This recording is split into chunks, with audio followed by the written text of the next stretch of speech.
됐나요? 예. 우선 조금만 더 높여 주실래요? 아, 예. 예, 오늘 저녁에는 성경적인 직분자의 이해란 제목으로 제가 준비한 PPT를 갖고 함께 은혜를 나누겠습니다. 조금만 더 높여 주시면 좋겠습니다. 오늘 이 시간에는 함께 성경적인 성경에서 말씀하는 직분자, 특별히 집사님들을 중심으로 한 함께 말씀을 나누고 함께 적용을 하기를 원합니다. 직분이 우리에게 굉장히 중요한 것을 그리스도인이라면 다 느끼고 또 마음속에 공감을 하실 겁니다. 하나님께서 우리 직분을 주시고 이 직분을 통하여서 하나님의 교회를 이 땅에서 세워가기를 기뻐하십니다. 만약 하나님께서 직분자를 통해서 일하시지 아니하면 지상의 교회, 지상의 유형교회가 하나님의 뜻대로 세워질 수 없을 겁니다. 첫째로 우리가 왜 프로젝트 좀 PPT 좀 올려주실래요? 왜 직분이 필요할까요? 주님의 몸된 교회를 위해서 직분자들이 필요합니다. 성경에서 가장 먼저 직분자가 소개되는 교회가 있습니다. 여러분이 잘 아시는 사도행전의 초대 예루살렘 교회였습니다. 초대 예루살렘 교회가 사도들을 중심으로 교회가 세워져 갔습니다. 베드로와 같은 사도들을 통해서 교회가 급성장하게 되어집니다. 교회 속에 많은 사역들이 되었습니다. 그 중에 하나가 구제 사역이었습니다. 사도들이 말씀도 전하고 또 구제 사역도 하고 그러면서 그 안에 문제가 생깁니다. 사도행전 6장 1절로 6절에 보면 그 문제 중에 두 번째 2절에 보면 12사도가 모든 제자를 불러 이르되 우리가 하나님의 말씀을 제쳐놓고 접대를 일삼는 것이 마땅하지 아니하니 사도들이 말씀을 제껴놓고 열심히 구제 사역을 하면서 구제 사역도 안 되고 말씀 사역도 안 되는 그런 어려움을 겪게 되어집니다. 그래서 교회가 하나님 앞에 함께 이제 이 문제를 놓고 아마 기도하였을 거고 하나님의 지혜를 구했을 것입니다. 그래서 결국 교회 안에 집사를 세우게 됩니다. 그때 7명의 안수 집사를 세우게 되어지는데 7명의 안수 집사를 결국 구제하는 일, 교회를 섬기는 일에 이들을 직분자로 세움으로 인해서 교회 문제가 해결되고 초대 예루살렘 교회가 든든하게 성장되어져 갔습니다. 이렇게 시작되어진 이 집사, 물론 이들은 안수를 받은 안수 집사입니다. 그러나 이제 디모데전서와 후서에 가서 디도서에 가서는 직분에 대해서 좀 더 구체적인 자격에 대해서 또 자세에 대해서 우리에게 소개를 합니다. 두 번째로 우리가 나눌 것은 과연 그러면 집사는 누구인가라는 겁니다. 집사라고 하는 이 용어는 한자어로는 잡을 집자의 일사자, 일을 잡은 사람 의미입니다. 이 용어는 이미 그 당시에 보편적으로 사용되어졌던 말이었습니다. 그럼에도 불구하고 이것을 교회 용어로 사용하였습니다. 헬라어로는 디아코노스라고 하고 영어로는 디콘이라고 하는데 어떤 의미가 있느냐 하면 첫째는 하인의 의미가 있습니다. 보통 하인이 아니라 주로 식탁에 대령한 자, 식사 시간에 대령한 자로서의 하인입니다. 당시에 로마 시대에서는 어느 정도 사는 사람들에게는 반드시 수종드는 하인들이 있었습니다. 손님들이 들어오면 어서 오십시오. 그렇게 영접하는 역할이 하인들의 역할이었습니다. 그러니까 교회 속의 집사의 직분은 마치 교회에서 이렇게 수종드는 하인과 같이 하나님 앞에 섬기는 역할입니다. 두 번째 역할은 사환입니다. 마태복음 22장 13절에 이 용어가 쓰여지고 있는데 임금이 사한들에게 말하되 그 손발을 묶어 바깥 어두운 데에 내던지라 거기서 슬피 울며 이를 갈게 되리라. 여기 사한이 소개됩니다. 여기서 이 사한은 임금 앞에 수종드는 사한입니다. 사한은 무조건 충성해야 합니다. 절대적으로 복종해야 합니다. 교회에서 집사들은 주님의 명령에 대해서 절대로 충성해야 하는 사한인 겁니다. 세 번째는 집사는 섬기는 자입니다.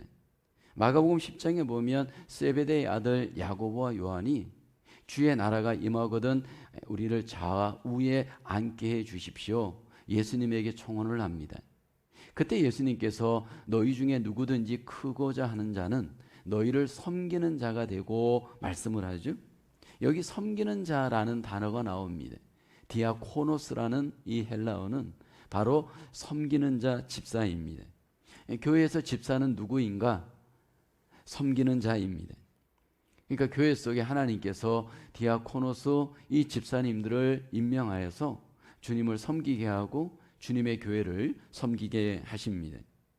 과연 이 집사의 자격, 주님께서는 어떤 사람들을 집사로 삼으실까요? 오늘 우리가 읽었던 디모데전서 3장뿐만 아니라 사도행전 6장에 보면 집사의 자격에 대해서 언급을 합니다. 형제들아 너희 가운데서 성령과 지혜가 충만하여 칭찬받는 사람 7을 택하라. 우리가 이 일을 그들에게 맡기리라. 여기 보면 두 가지의 조건이 있습니다. 하나는 성령과 성령이 충만한 사람, 두 번째는 지혜가 충만한 사람을 집사로 선택해야 함을 말씀을 하고 있습니다. 하나님께서 아무나 집사로 세우는 것이 아니고 하늘나라의 하나님 나라의 조건을 두 가지의 조건을 초대 예루살렘 교회의 안수 집사로 자격을 삼았습니다. 디모데전서 오늘 본문에서는 조금 더 구체적으로 이제 자격을 우리에게 말씀을 합니다. 첫째로 집사의 자격은 정중해야 합니다. 오늘 디모데전서 3장 8절로 13절에 첫째로 강조했던 자격이 정중하라 말합니다. 헬라어로는 셈노스라고 합니다. 이 의미는 존경할 만한, 고상한, 진지한 그런 의미를 갖고 있습니다. 그러니까 하나님을 향하여서 여기 분명히 믿음으로써 분명히 하나님 앞에 사람 앞에 존경받을 만한 신비로움을 가지고 있는 진지한 사람이어야 합니다.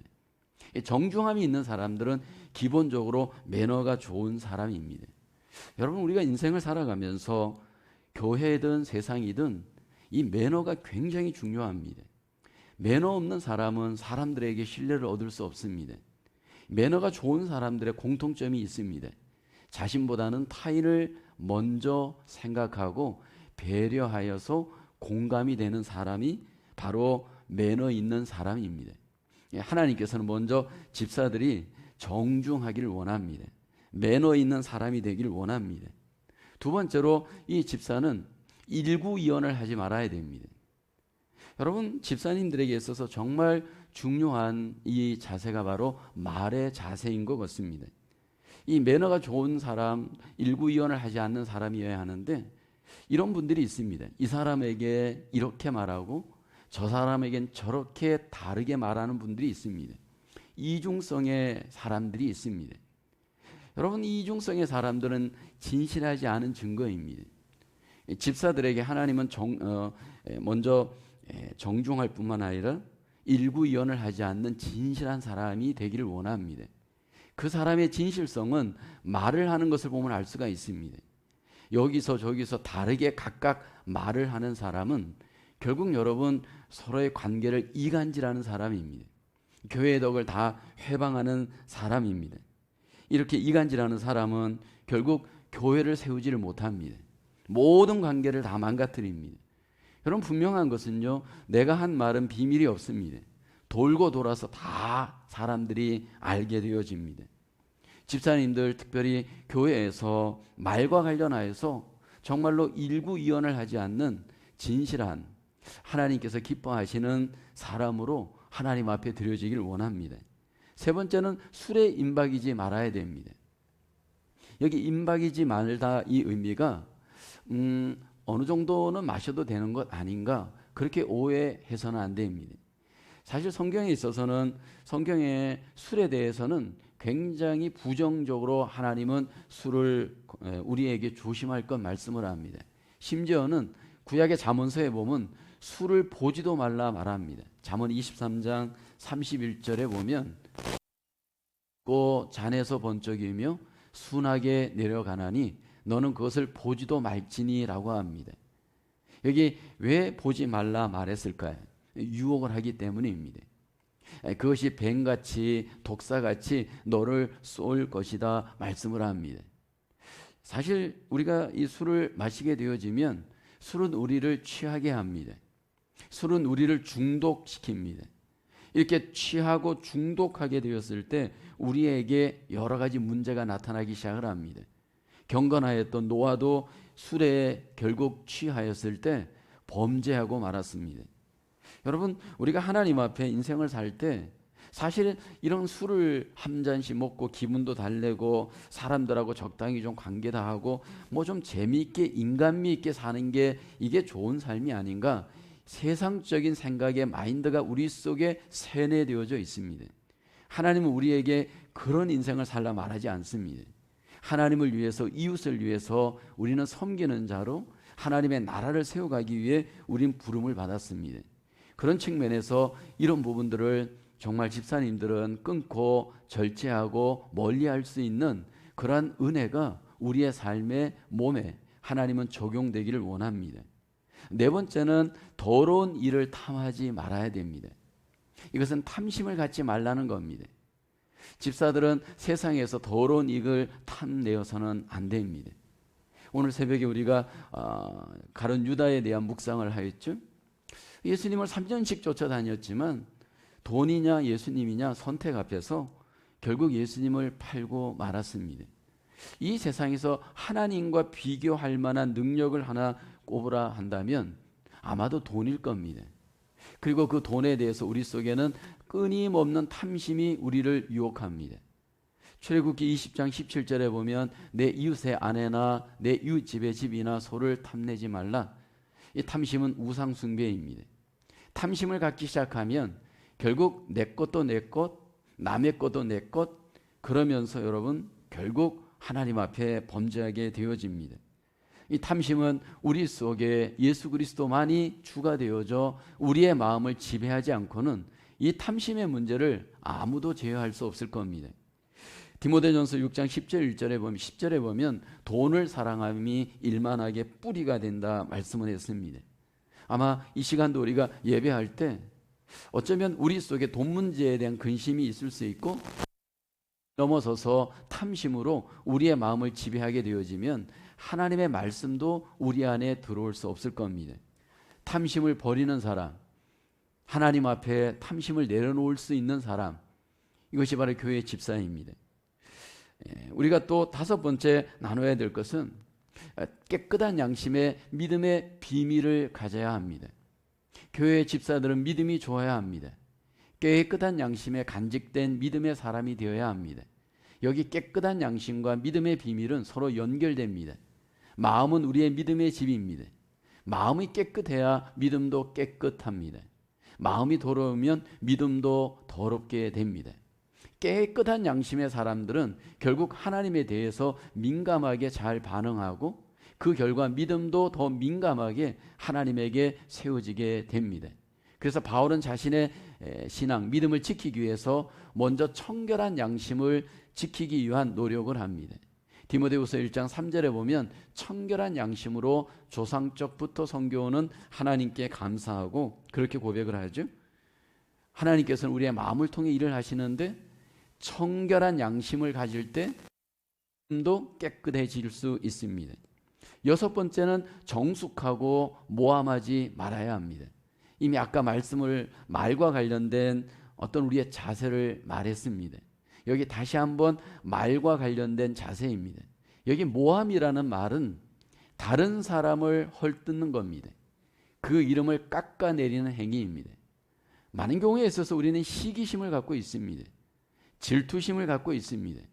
그러다 보니까 교회 속에서 집사들끼리 경쟁하고 그러다 보니까 시기하고 질투하여서 자꾸 깎아내리는 모함하는 말을 합니다. 그리고 형제의 단점, 문제점을 자꾸 찾아내어서 비방하고 비판하는 일입니다. 여러분, 교회 속에 말이 말을 낳고 결국 그 말이 교회 문제가 됩니다. 대부분 이렇게 말을 전달하고 말로 교회 문제를 만드는 분들의 특징을 보게 되어지면 시간이 남아서 결국 그 생각을 제어하지 못하고 있다가 결국 이런 헛된 말, 비방하는 말, 나쁜 말들을 자꾸만 사람들에게 옮기면서 교회를 문제를 만드는 분들입니다. 교회에서 이렇게 재직들 사이에 교회가 손해를 보게 될 때 결국은 주님 앞에 갔을 때 큰 책망을 받게 되어질 겁니다. 7번째는 절제를 잘 해야 합니다. 집사의 성경적인 자격, 이 절제는 만약 우리가 절제를 하지 못하면 유혹의 노예가 됩니다. 기본적으로 우리는 자기의 본능이 다 있습니다. 그래서 우리는 가만히 있게 되어지면 하나님께 가까이 가고자 하는 욕망보다는 나를 더 기쁘게 하려고 하는 욕망들이 우리 안에 일어납니다. 더 놀고 싶고, 더 자고 싶고, 더 먹고 싶고, 더 쉬고 싶고, 그렇지 않나요? 그러니까 저와 여러분들 속에 이런 마음이 일어나고 욕심이 일어날 때 어떻게 이것을 절제할 것인가? 이것이 바로 하나님께서 우리에게 주신 성령의 능력, 하나님의 놀라우신 말씀의 능력, 이런 은혜가 없이는 우리는 절제할 수 없습니다. 끊임없이 우리 속에 나를 기쁘게 하려고 하는 이 욕심을 내려놓고 하나님의 인도를 받아서 하나님의 뜻대로 사는 자가 바로 하나님의 나라, 하나님의 교회 집사의 모습인 줄로 믿습니다. 8번째는 모든 일에 충성된 사람이어야 합니다. 충성이라는 것은 정성을 다하여서 봉사하는 것입니다. 죽도록 성경은 우리에게 충성하라 말씀을 합니다.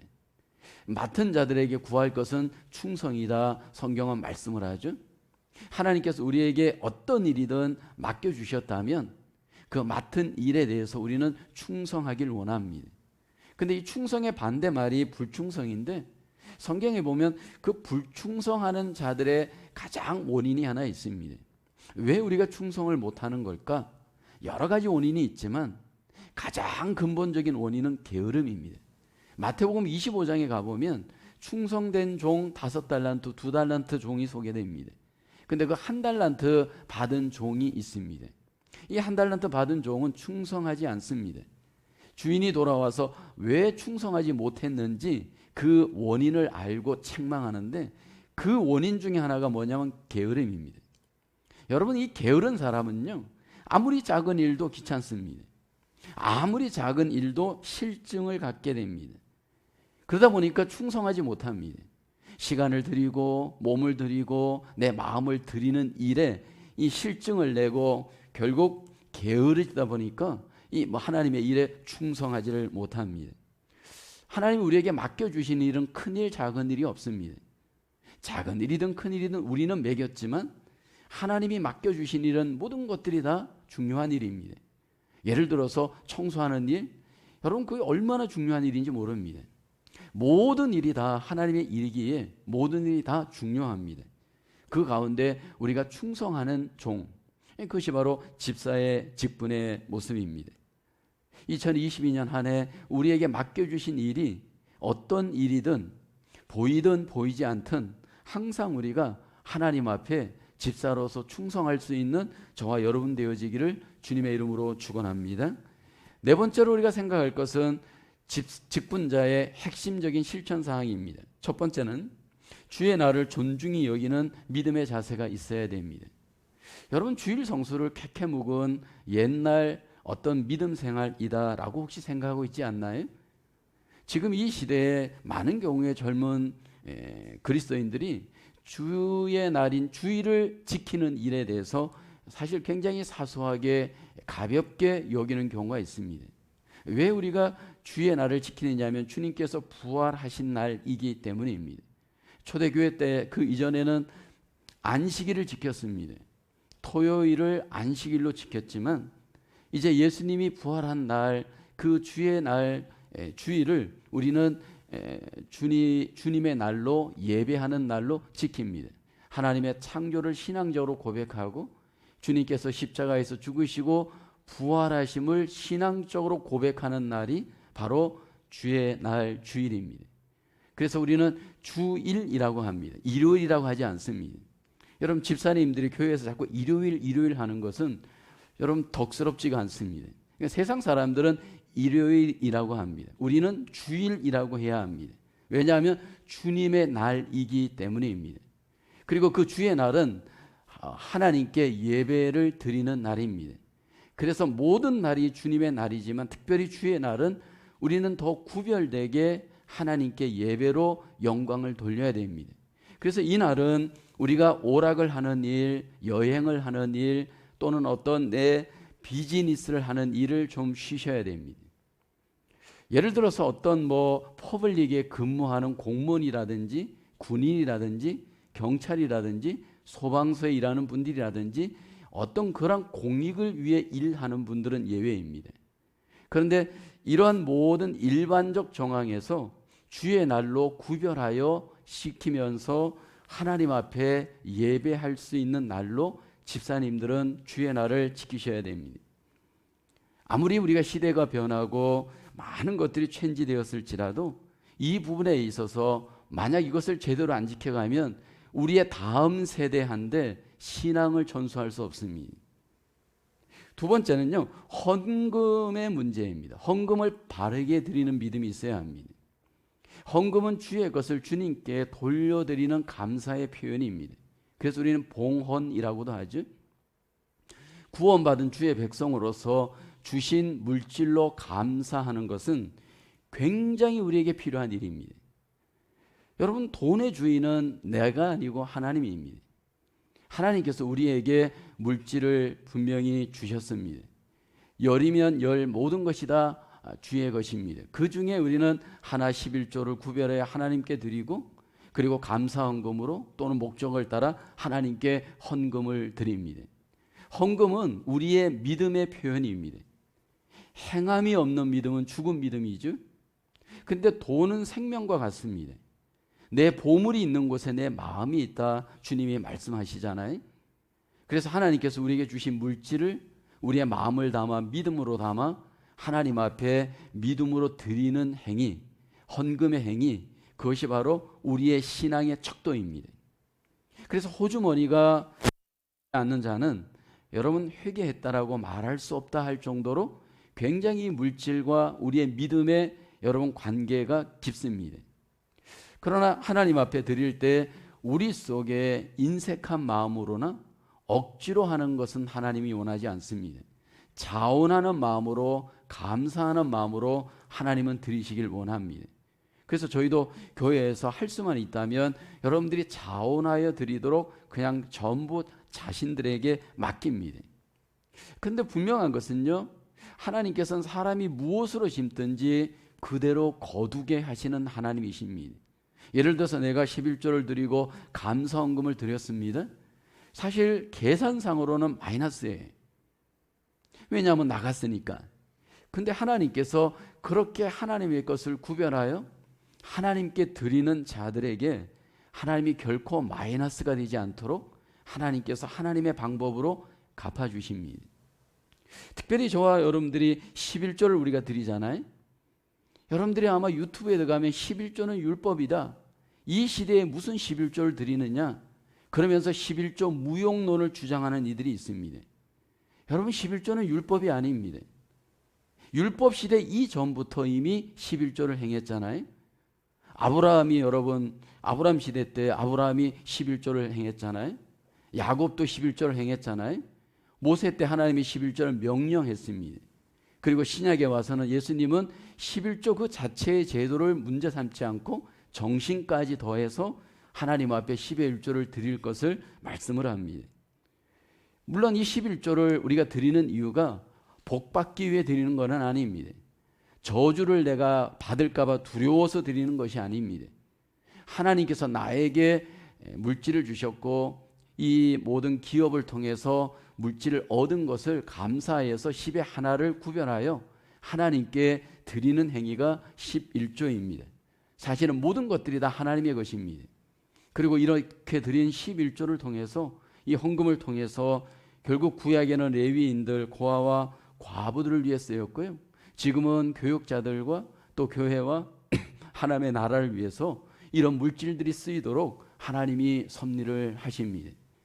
헌금과 관련하여서 여러분 우리가 또 이 부분을 적용하는 데 있어서 오용하지 않기를 원합니다. 어떤 분들은 이런 분들이 있습니다.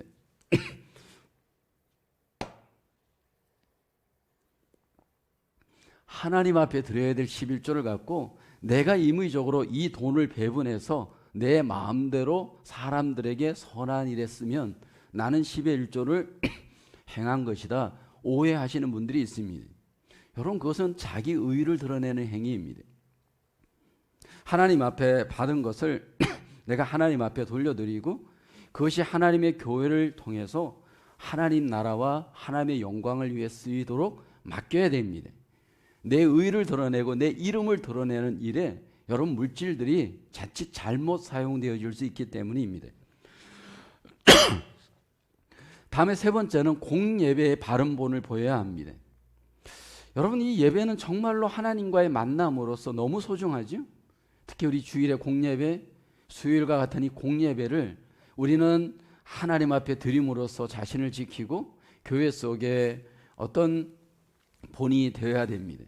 그래서 이 공예배가 우리의 기본이 되는 연습 훈련이 필요합니다. 그러기 위해서는 공예배를 위해서 우리가 시간을 구별해야 되고요. 부지런하게 준비해야 되고요. 그리고 참여해야 됩니다. 그렇게 해서 그리고 하나님 앞에 나와서 말씀을 들을 때 우리의 믿음이 쌓여져 가고 그로 인해서 우리 속에 하나님 앞에 더욱더 집사로서의 사명을 잘 감당할 수 있습니다. 특별히 우리가 예배의 본을 위해서 몇 가지 좀 조심해야 될 실천사항이 요구됩니다. 항상 보면 늦는 분들은 시간에 늦게 옵니다. 5분 늦는 분이 있고 10분 늦는 분이 있고 항상 그 시간에 오시는 분들이 있습니다. 여러분이 예배의 그 시간은 언약의 시간입니다. 하나님과 우리 사이에 언약을 맺은 겁니다. 이 시간에 내가 하나님 앞에 공예배를 드리겠습니다 라고 약속을 했으면 우리는 그 약속을 지킬 수 있어야 됩니다. 근데 여러분 시간에 늦게 되어지면 예배에 집중이 안 되어집니다. 근데 자기 자신만 집중이 안 되는 게 아니라 주변 사람들의 예배에 방해가 됩니다. 예배에 자꾸 늦는다는 행위는 내가 예배의 우선순위를 갖고 있지 않다라는 증거입니다. 내가 집사인데도 불구하고 예배 시간에 늦는 것을 아무렇지 않게 생각한다는 것은 하나님을 아무렇지 않게 생각하는 것과 똑같습니다. 초대교회 때, 우리나라 초대교회 때 길선주 목사님은 장로님이 한 분이 늦게 올 때 뒤에 문을 닫고 열어주지 않았습니다. 여러분 예배 심각한 범죄입니다. 나뿐만 아니라 다른 사람들에게 예배를 방해하게 하는 여러분 나쁜 습관입니다. 고의적이지 않아도 엄청나게 나쁜 영향을 미칠 수가 있습니다. 그래서 최대한대로 예배는 미리 준비하고 미리 계획하고 미리 참석하는 훈련을 해야 됩니다. 뭐 여러분들은 경험을 했을지 모르지만 저는 항상 그 옛날에 교회를 갈 때 30분 전에 초종을 치고 10분을 남겨놓고 재종을 치는 그런 습관이 있었습니다. 제가 어렸을 적 30분 전에 항상 교회가 초종을 칩니다. 그리고 한 번 더 10분 남겨놓고 또 종을 칩니다. 그렇게 해서 전부 최소한 10분 전에는 교회에 오시도록, 그래서 예배를 준비하고 기도하면서 예배 드리도록 해야 합니다. 물론 우리가 그렇게는 못하더라도 먼저 미리 참석하셔서 기도하고 준비하고 하나님 앞에 예배할 수 있기를 원합니다. 두 번째는 핸드폰으로 여러분 성경 보지 않길 원합니다. 물론 여러분 우리가 어떤 야외에 갔거나 특별한 경우에는 셀폰을 저도 이용합니다.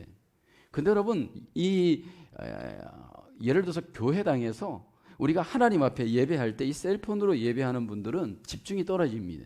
왜냐하면 셀폰에 우리가 성경만 보는 게 아니라 다른 것들이 또 신호가 오거나 그러면서 결국 집중이 안 됩니다. 이것도 습관입니다.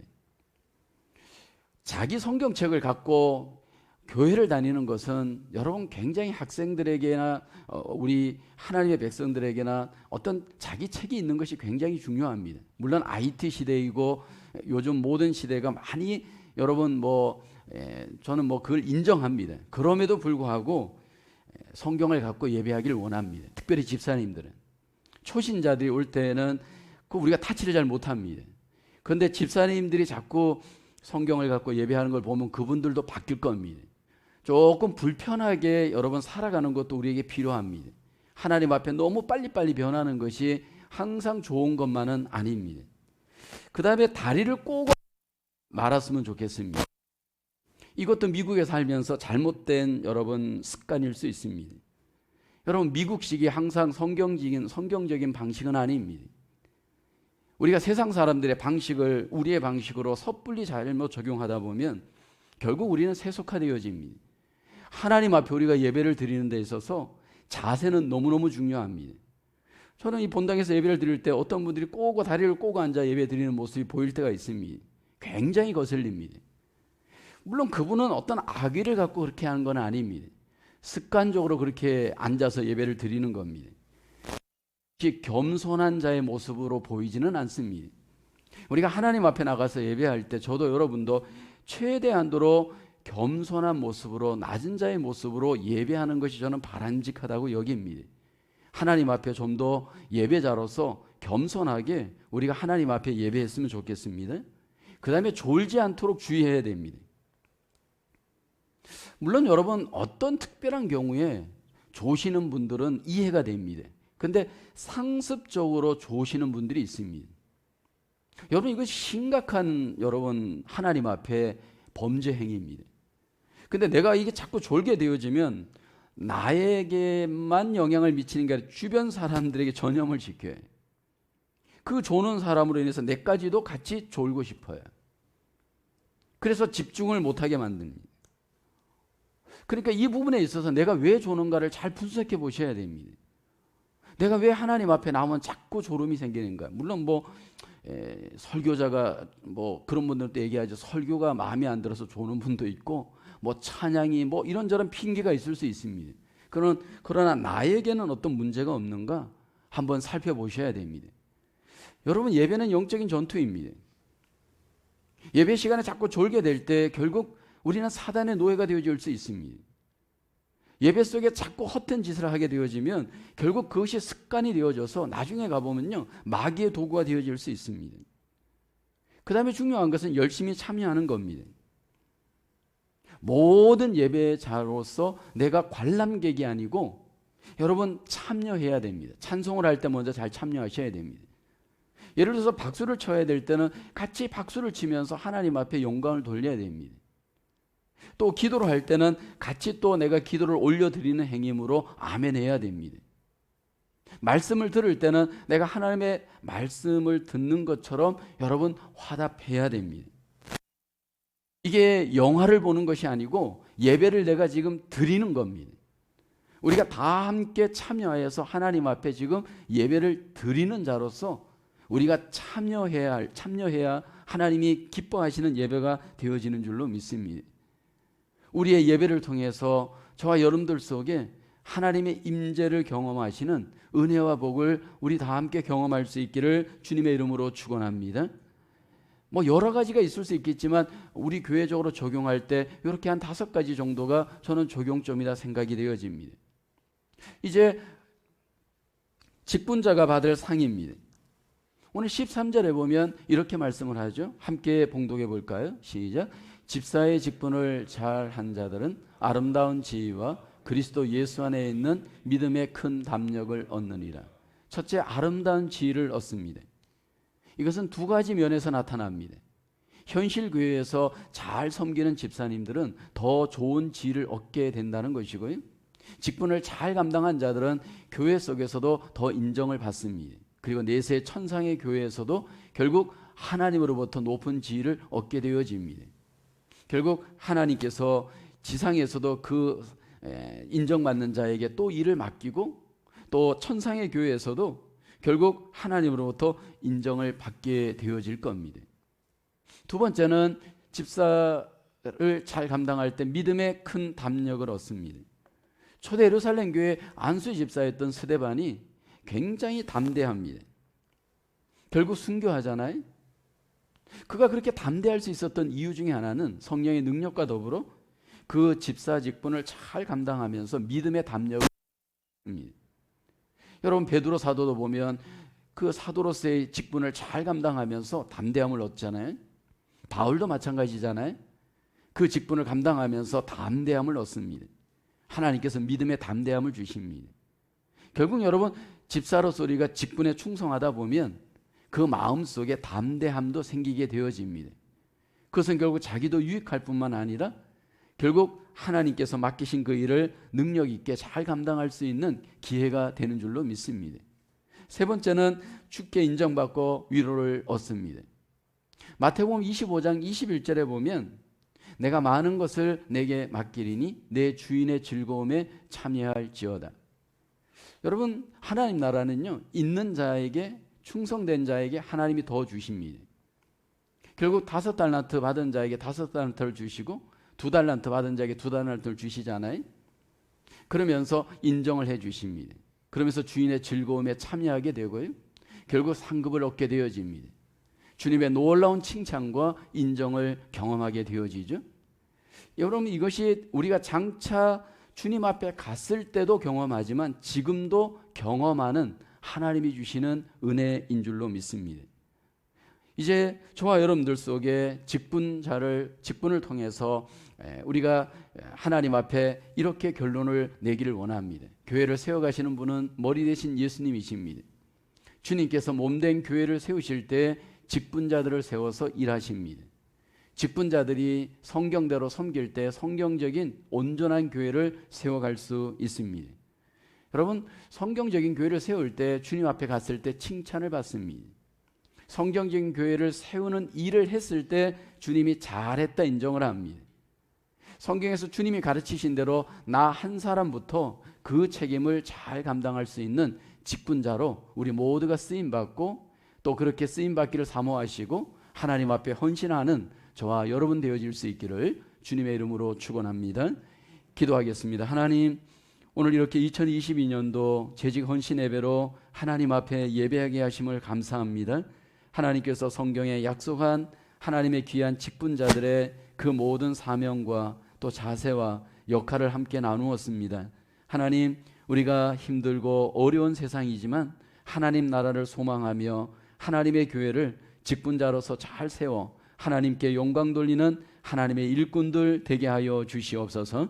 하나님 2022년 한 해 동안 각각 우리에게 집사로서 또 하나님 권사로서 목사로서 안수집사로서 각각에 주신 그 사역의 자리 사명의 자리에서 하나님이 기뻐하시는 충성되고 인정받고 하나님의 칭찬을 받는 귀한 일꾼들로 하나님 재직들로 우리 모두가 쓰임받고 하나님께 영광 돌리며 승리할 수 있도록 하나님 축복하여 주시옵소서.